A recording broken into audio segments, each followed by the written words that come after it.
face you will ever see.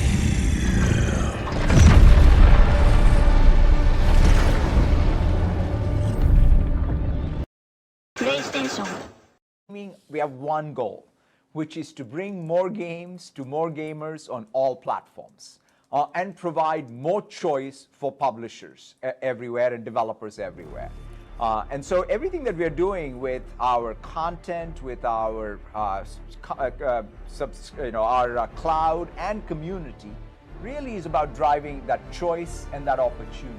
Today is all about the hype. PS5 Pro getting better every week. We got new information on GTA 6 from Take-Two CEO. Fresh games are on the horizon, big wins are rolling in, and it's nothing but good vibes for the Sony squad today. So, you know Satya Nadella, the CEO of Microsoft? He was recently on an interview panel where he talked about Xbox, their ad strategy, and everything else they're up to. He laid out their strategy very plainly. He mentioned growth, which is like a trigger word. Immediately you think, oh, that's why. Gaming is a massively growing industry. It has been for the last 10, 20 years. It's been expanding like crazy and continues to do so, although the last year or two has slowed down a bit. But that's normal. When a chart's going up like crazy, there might be a couple of years where it plateaus or dips a little before continuing upward. I think that's where we're at right now, which is why we've seen so many layoffs and stuff. But gaming is a huge opportunity in the tech space, and it's an opportunity that companies like Apple, besides the App Store, haven't really tapped into. They've tried some things, like letting you play Assassin's Creed Mirage on your iPad, but that's about it when it comes to breaking into the gaming market. So Apple, one of Microsoft's primary competitors in the tech space, is pretty much MIA in gaming. Google tried with Stadia, but that went nowhere. Amazon has their cloud gaming thing called Luna, but I honestly don't know a single person who's ever used it. There's just not a lot of competition in the gaming space. Satya, being the savvy businessman he is, saw this huge opportunity. Microsoft's coming in with buckets of cash, expanding the Xbox platform, building it out, and becoming one of the biggest distributors of gaming software in the world. Pretty much overnight. Easy money, right? And that's what they're doing. It's really not that complicated. What's interesting is that people seem to struggle with the idea that Microsoft has changed how they view the games industry and their role in it. For a long time, basically 20 years, it was PlayStation versus Xbox. PC was its own thing. Nintendo was its own thing. But fundamentally, it was the console war between PlayStation and Xbox. Nowadays, that's not how Xbox sees it. Maybe PlayStation still does, but Xbox doesn't. They're like, yeah, we've been losing that fight, so why keep going back into the ring when we keep getting beat? Let's make our own game and do our own thing. And that's exactly what they're doing. They're focusing on distributing software first and foremost, using things like Game Pass to guarantee consistent revenue instead of relying on big spikes intermittently, which is very high risk, high reward. It just makes more sense for Xbox and Microsoft to do it that way, especially since that's how Microsoft handles the rest of their business. Microsoft isn't a multi-trillion-dollar company because they sell the best laptops or desktops or tablets. They're massive because they distribute software all over the world, both on individual levels with PCs and on commercial levels with servers and all the software that runs on them. That's where they make their money. That's what they're good at. And that's what they're doing with Xbox. So their approach is to stop fighting a battle they've struggled with for years and move the goalposts. Instead of trying to win over who has the largest percentage of consoles on the market, they're now competing based on who has the most revenue in gaming, who has the most profitability with microtransactions and other things, who is the most capable distributor of software, regardless of platform. And that's a game Microsoft can start winning very easily. They came in, spent a ton of money, 70 billion, 77 billion if you count ZeniMax. And now they're seeing significant returns on that investment already, but it's fundamentally a different game than they used to play 5 or 10 years ago. I think Xbox fans, the hardcore ones who make Xbox part of their identity, are frustrated and confused. They're like, no, Xbox is supposed to have exclusives now and finally one-up PlayStation with games only we get to play. But now they're sending those games over to PlayStation anyway, and those fans are frustrated. On the other hand, PlayStation fans are like, what losers? They have to come over here and sell their games to us anyway. But they're looking at it through the wrong lens. Microsoft is trying something different, and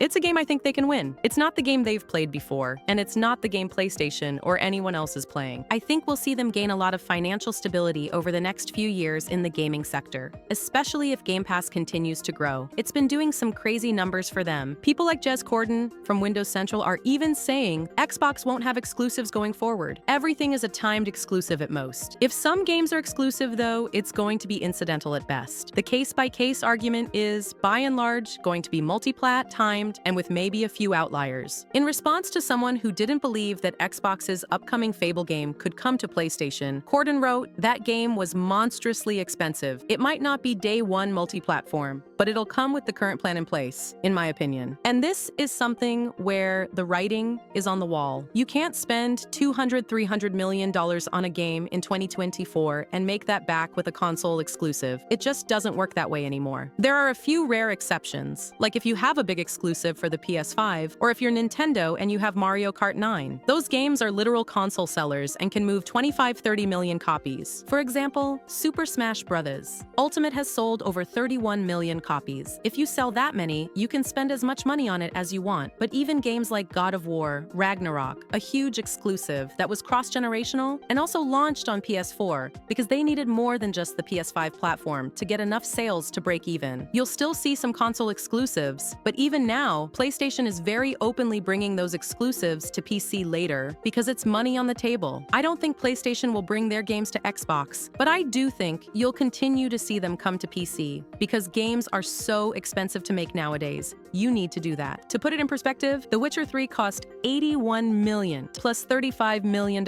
in marketing, with some overspending here and there. Making that game today would probably cost $200 and $400 million.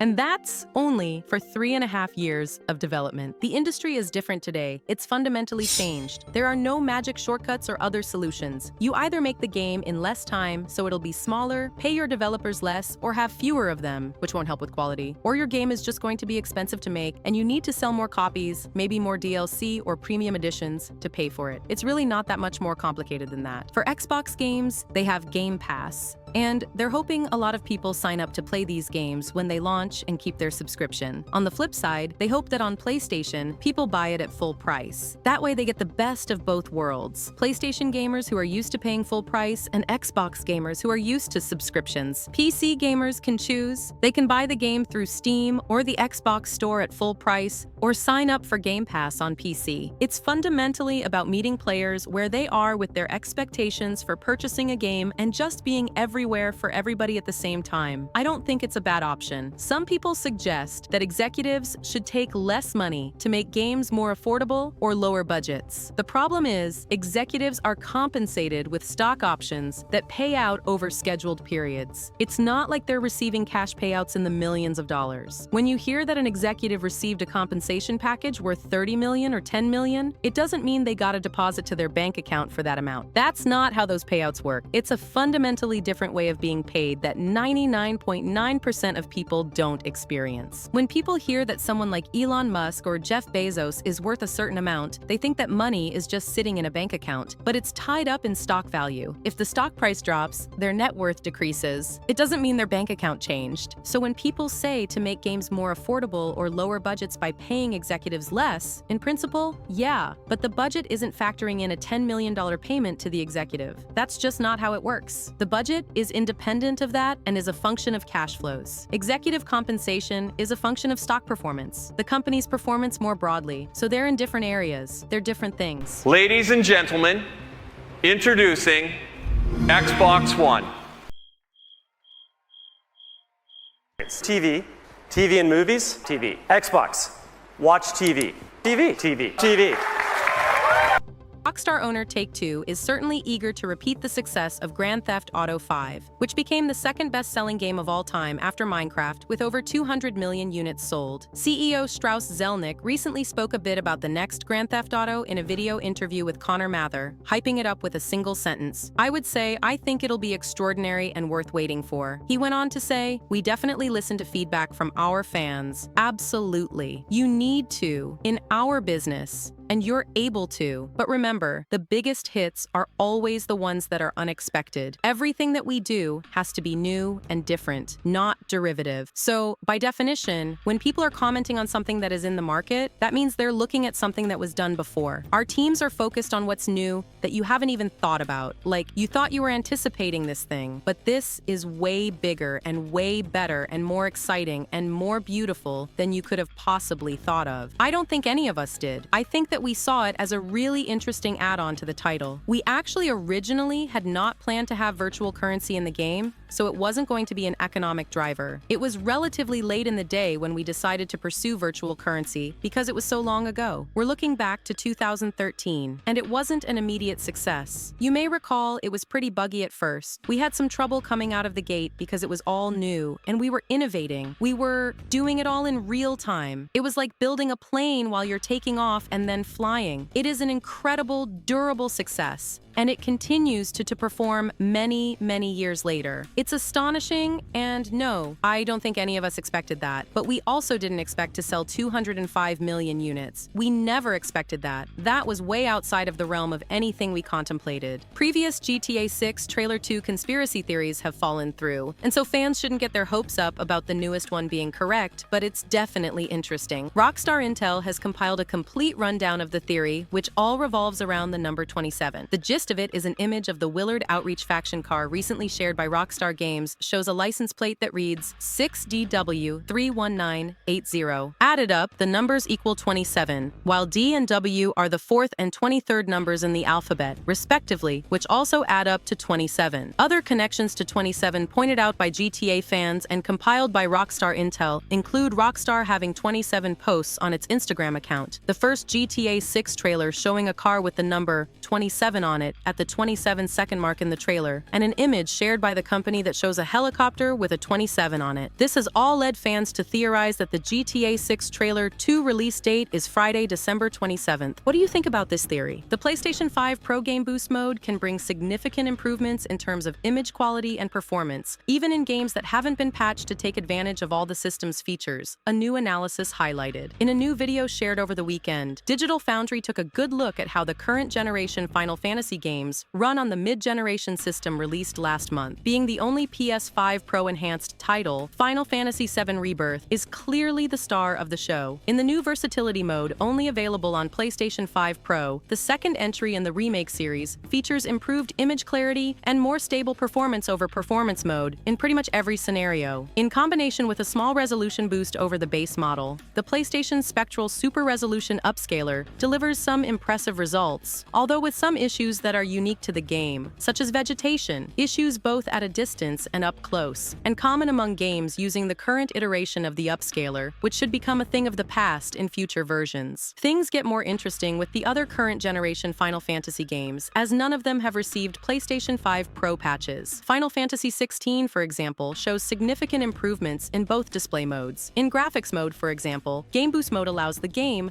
to run at a higher internal resolution, which results in clearer and more detailed image. Performance mode sports a far smaller internal resolution boost, but considerably more stable performance with a 24% uplift, which often falls into the system's VRR range. In scenarios where the base model struggles to hit 60 FPS, the PS5 Pro manages to do so consistently. In addition, the game's combination of TSCMAA and FSR1 leaves much of the image pixel structure intact, resulting in less aliasing on the mid-generation system. Final Fantasy XIV improvements are more significant on the PlayStation 5 Pro with Game Boost, with an up to 40% performance improvement in 4K mode with dynamic resolution off. On the new system, the game manages to hit 60 FPS consistently, and only the most intense scenarios cause drops. At 1440p resolution, the game also often manages to hit 120 frames per second, resulting in great image fluidity. Even Stranger of Paradise, Final Fantasy Origins, sports more stable performance on the PlayStation 5 Pro without a dedicated patch, which is a significant improvement for an intense action game like the spin-off developed by Team Ninja. CD Projekt has chosen Ciri as the protagonist for The Witcher 4, a decision made a decade ago. This choice, while causing some controversy, is supported by the studio's belief in Ciri's depth and potential for storytelling. Cirilla Fiona Ellen Rhiannon was always meant to be the descendant of of the Witcher series, CD Projekt asserts. One piece from Bloomberg's Jason Schreier reveals that CD Projekt had chosen Ciri to star in The Witcher 4 a decade ago, which would be around 2014, months before The Witcher 3 even came out. In other interviews, executive producer Małgorzata Mitrenga tells IGN that The Witcher 4 was always her. It was always about her, starting from Saga when you read it in the books. She's an amazing, layered character. And of course, as a protagonist, we said goodbye to Geralt previously. So this is a continuation. I guess for all of us, it's like she was meant to be. That was always her. In that same interview, game director Sebastian Kalemba gave more thoughts on CD Projekt's ardent choice in Ciri. There was an intention behind this choice. It was far from roulette. It wasn't random. I remember we had discussions 9 years ago. We were talking about who's next. The very, very instant answer was Ciri, Kalemba said. There are many reasons behind that. We've already mentioned a few, but she really deserves a stage, and we want players to really experience her story because she has so much to tell, so much to prove. The amount of challenges that are in front of her give us so much amazing energy and fuel to create an epic saga that we had no choice but to go with it. We all felt that this is the way. I believe this is the super right choice. The Witcher 3's map was roughly 88 square miles, or 142 square kilometers, including all the DLC and additional areas. It included areas such as White Orchard, Velen, Novigrad, Toussaint, the Skellige Isles, Kaer Morhen, and more. There isn't any information as to what areas will be included in The Witcher 4, but we can likely expect some of these areas to reappear. New locations are also likely to be added depending on where Ciri's journey takes her. We know she will at least go north of the continent based on the village from the reveal trailer. Regardless of the specifics, CD Projekt Red assures fans the game will be big and have plenty to enjoy. There is also the possibility The Witcher 4 will receive DLC just as The Witcher 3 did. The Witcher 4 will pick up after the events with The Witcher 3. It may check players' save files for the third game to make some choices, but it seems to follow the canon ending of Ciri becoming a Witcher. Those who haven't seen the reveal trailer for The Witcher 4 during the Game Awards should absolutely check it out to get an in-depth look at what to expect from the upcoming title. With Ciri being the defined protagonist, fans are still hoping to be able to run into Geralt in The Witcher 4. Geralt retired at the end of The Witcher 3 with the player's romance option in Toussaint's Corvo Bianco, so it would be nice to visit and see how Geralt is getting on. Hopefully, Geralt will have a happy ending. Jonathan Dumont, working as creative director on the game, has revealed that Naoe, one of the protagonists, will be the fastest playable character the series has seen yet. She runs super fast, she has a lot of gadgets to keep her stealth so that she doesn't have to fight often. We wanted to satisfy that for players that come in for that ninja assassin game, he said in a recent interview. According to Dumont, the female shinobi will be seen pulling off the popular